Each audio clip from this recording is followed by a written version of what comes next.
A wild crow spent 5 years bringing food to a stray kitten it had never been taught to protect. A goat, an animal with every reason to run from danger, chose instead to walk beside a horse who couldn't see where she was going. Neither animal had a reason to do this. Nothing in their biology required it. And yet, they did it anyway. Stay with me, because the reason turns out to say something about love that most of us forget somewhere along the way. Let's start with the horse. Her name doesn't matter as much as what happened to her. She went blind, slowly, the way some old horses do, until the world she'd known her whole life turned to shadow and guesswork. Horses that lose their sight often become anxious, disoriented, sometimes dangerous to themselves, pacing fences, refusing to move, terrified of a world they could no longer map. But this particular horse had a goat in her paddock. A small, unremarkable goat who, as far as anyone could tell, had never been trained to do a single thing beyond eating grass and being generally unbothered by life. And here's the part that gets people every time. That goat started walking a half step ahead of the horse every single day. Not behind her, not beside her exactly, just slightly ahead, close enough that the horse could feel her, follow the sound of her hooves, trust the rhythm of her steps. When the horse stopped, the goat stopped. When the horse got spooked, the goat stood still until she settled. Nobody taught the goat to do this. There was no treat waiting for her at the end of the pasture. She simply decided, in whatever way an animal decides anything, that this was her job now. So why would a prey animal, a species built entirely around the instinct to run from danger and stay near the herd for safety, choose to slow down and stay close to a struggling, unpredictable animal 10 times her size? That's the question we're going to come back to, because the answer isn't really about goats or horses at all. Now, before we go further, I want to tell you about something closer to home for most of us watching this. A golden retriever, taken in by a rescue after her own puppies were adopted out, was introduced to a litter of orphaned kittens too young to survive without a mother. Nobody expected much. Dogs and cats, as any household with both will tell you, don't always take to each other. But within a day, that retriever was curling her body around the kittens at night, letting them nurse at her belly out of pure comfort even though she had nothing to offer them, and nudging them back toward warmth whenever they wandered too far. She groomed them like they were her own. She worried when they cried. She had every reason in the world to see them as strange, small, foreign creatures. Instead, she saw something that needed her, and that was enough. You're starting to see the pattern here, I bet.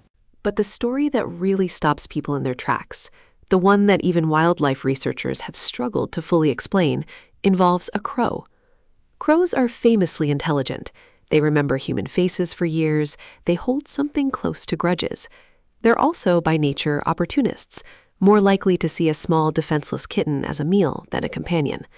So when a wild crow in a residential neighborhood began visiting a scrawny stray kitten every single day, dropping bits of food beside her, standing guard nearby, and chasing off cats twice her size who got too close, people assumed it was a fluke, a strange coincidence caught on someone's back porch camera, nothing more. Except it didn't stop after a week. It didn't stop after a season. That crow kept coming back for 5 years. 5 years of a wild bird checking in on a cat that had grown from a starving kitten into a full adult, still showing up, still bringing food scraps, still perching nearby like an old friend keeping a promise. Neighbors began to recognize the crow by its behavior alone. It would call out before it landed, almost like an announcement, and the cat would come trotting over without hesitation, the way you'd greet someone who'd never once let you down. Here's what really gets us about this one. A crow is not built to nurture a cat. A cat is, biologically speaking, exactly the kind of animal a crow should be wary of. And yet this bird organized its entire daily routine for 5 years around checking on this one specific creature. Researchers who study animal cognition have a term for behavior like this. They call it heterospecific bonding, which is really just a fancy way of saying scientists are still catching up to what pet owners have known forever. Attachment doesn't require sameness. It doesn't require instinct to explain it either. So let's go back to that question about the goat. Why would a prey animal choose devotion over safety? Why would a crow choose loyalty over its own nature?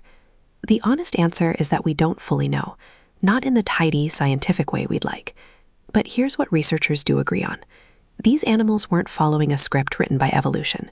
They were responding to something, a need in front of them, a creature that was struggling, And something in them chose to answer that need, again and again, long after the moment had passed where anyone would have blamed them for walking away. Maybe that's the whole answer, actually. Love, in its purest and most stubborn form, was never really about sharing a species, or a language, or even a reason. It's about showing up anyway. It's the goat that keeps walking a half step ahead. It's the retriever curling around kittens that aren't hers. It's a crow, coming back for 5 straight years, to a small cat who needed exactly what it had to give. If this story reminded you of an animal in your own life, one who loved you or someone else in a way that never quite made sense on paper, tell us about it in the comments. We read every single one, and honestly, they're often better than the stories we script ourselves. If this video warmed your heart even a little, hit that like button. It genuinely helps more people find stories like this one. And consider subscribing if you'd like more of them landing in your feed.